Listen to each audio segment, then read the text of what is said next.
I've got one day before I leave for Texas again, and my sister's vanity still looks like this. When I moved from Oregon over a year ago, I started this bathroom and never finished. Today we're turning this into a sleek black marble epoxy for under 200 bucks. Stay tuned and enjoy the video.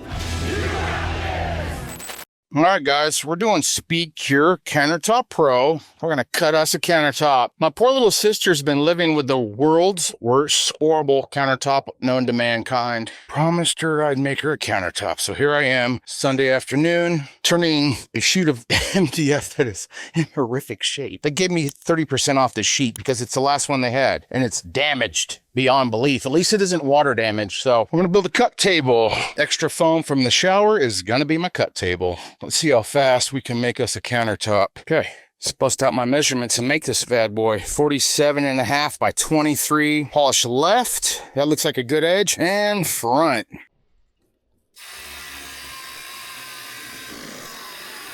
Okay, here's my countertop. Alrighty. 4.5-inch backsplash. So I did the shower and the bathroom floor last time I was here, but I ran out of time and this vanity got left behind. So on this trip, with the clock ticking again, I'm finally fixing it the right way. After rounding over all my edges so the epoxy will flow nice and clean, just use my sander, it's time for the black undercoat. With this step, thin to win. We're not frosting a cake here. If it looks smooth like a t-shirt, you're good. If it looks thick like frosting, you went too heavy. I lay down a thin, even first coat and let that dry completely. After coat number 2, we're gonna let that dry 4 hours and then apply a tape dam. We do this for pours over 4 ounces per square foot, like the dirty pour. Coming right up. Alrighty then, I got my colors figured out. We're gonna go full bucket of black dye, full bucket of black metallic, quart of silver metallic, quart of diamond dust, half a quart of purple, half a quart of white. Let's go. So the shower in this project, it's the similar colors, but I did a rolling stone. So we're gonna do the vanity and a dirty pour. We're gonna mix about 6 ounces per square foot for the vanity and the backsplash. 3 quarts of B, 3 quarts of A. I'm gonna mix quick, and then we're gonna divide it up and color it. So this is a little warm, so I'm pushing the limits here. You never wanna keep your faster setting epoxy in direct sunlight. The warmer your material is, the faster it's going to cure. So we're gonna mix, tint, pour back in, call it a day. Speedcure is thick, so do not skip the scrape step. You'll see fishing line like material get intermixed back into our mixture. That's undermixed epoxy clinging to the side. Okay, we're nice and mixed. I'm gonna let this drizzle a wash coat. You can see I'm outside. This is not ideal. What an epoxy artist has to do. And that's get the job done. And I'm choosing the right product. This is Speedcure Pro. I'll be able to sand this in 4 hours. So if I get a bug, if I get whatever in it, I'll be able to get it right on out. Never want to do this in direct sunlight. It could be really, really short working time. So best case scenario is to get yourself some shade. Let's get our black metallic. I'm gonna add that in with a drill too. Now we're coming silver metallic. Let's mix this. Diamond dust. Okay, purple mountain. This color's real pretty. Purple mountain and black looks so good together, so don't be alarmed by how bright this is. It looks real pretty in the black. White dye. Okay, let's make our dirty pour, guys. Just start pouring in colors. White, black, black, silver, diamond dust, purple, white, black dye, diamond dust. We're gonna start looking like real stone real soon. And if you think this looks good now, stick around to the end. I'm gonna show you this vanity next to the shower I did last year. It legit looks like we remodeled this entire bathroom, because we did. Let's get rid of some air, and then we're gonna pull this tape down pretty quickly. After a couple passes with that propane torch, the air bubbles are gone, and it's time to pull that tape because we're using Speedcure. We can sand this stuff in 4 hours. I pulled the tape dam at about 45 minutes and then stuck around, rubbed those drips smooth. Barely any sanding tomorrow. Just kidding. I forgot. I ran away and let the drips harden.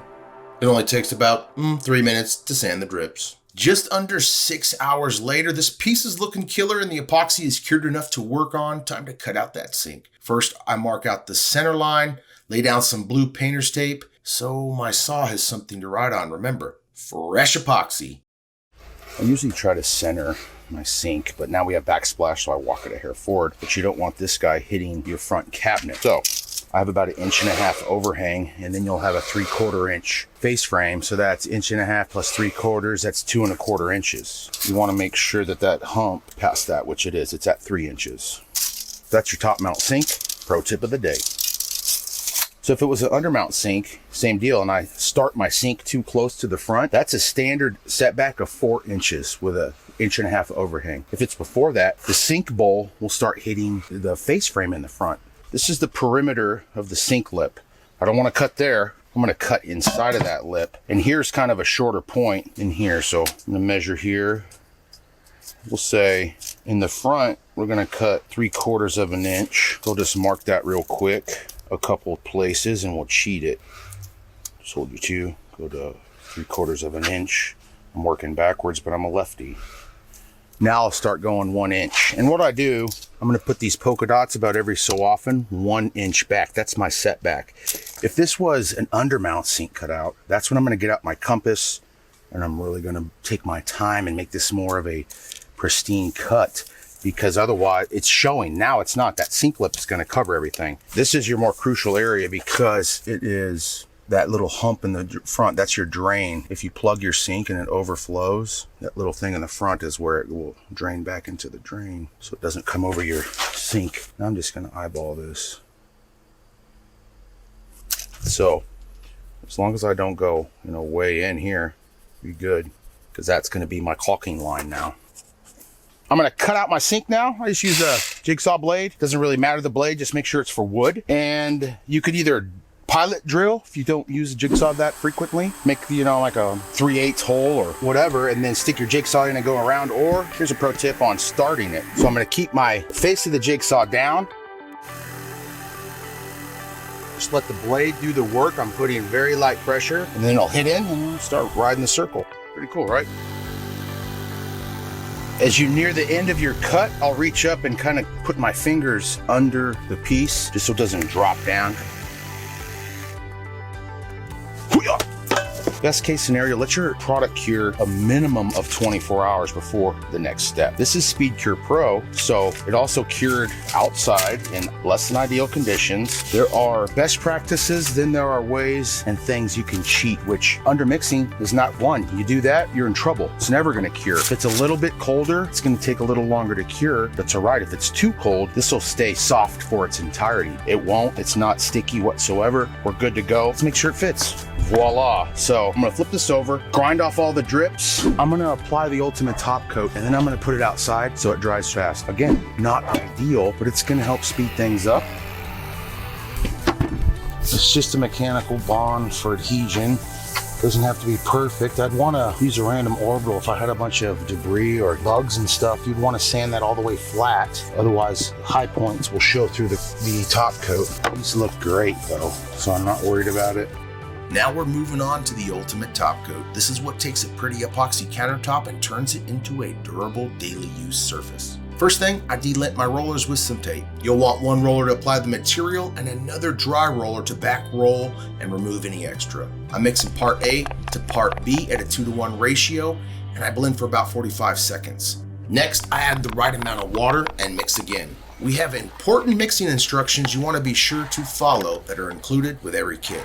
Part of the key to the ultimate top coat is having the right amount on there. So I'm looking for a nice milky application, because if you don't have enough material, there's not enough there to self-level the lap lines out. So it's counterproductive to keep pulling off, especially after you've done it once and you touch it. You've probably done that too late in the process, so don't do that. So now that I have a nice amount on, just gonna roll off my roller a little bit, take my wet roller and kind of feather it one more time. Looking for a nice uniform coat as best as possible.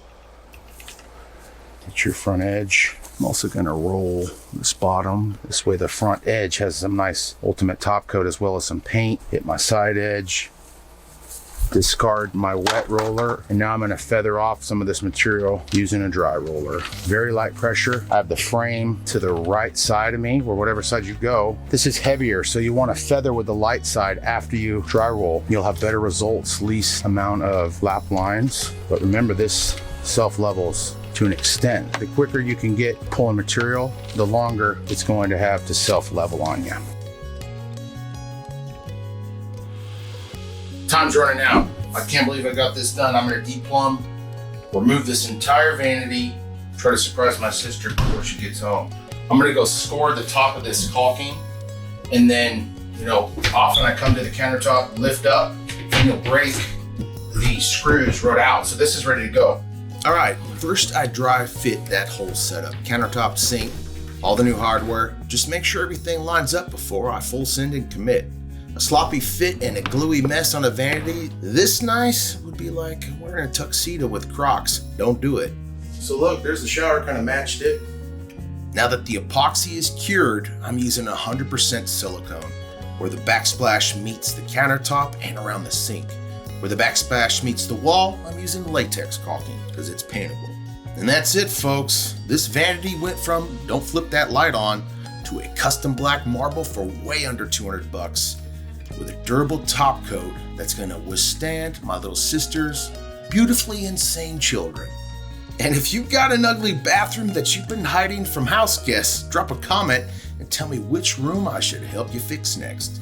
And if this gave you some cool ideas for your own place, hit the like button so I know to do more of these quick budget bathroom flips. And a big shout out and thank you for your patience to my little sister Mel. You're just about what I miss most when I traded the Oregon rain for the Texas plains for a handful of dimes. Hope this video helps inspire you to save some money on your next bathroom upgrade. God knows I need it.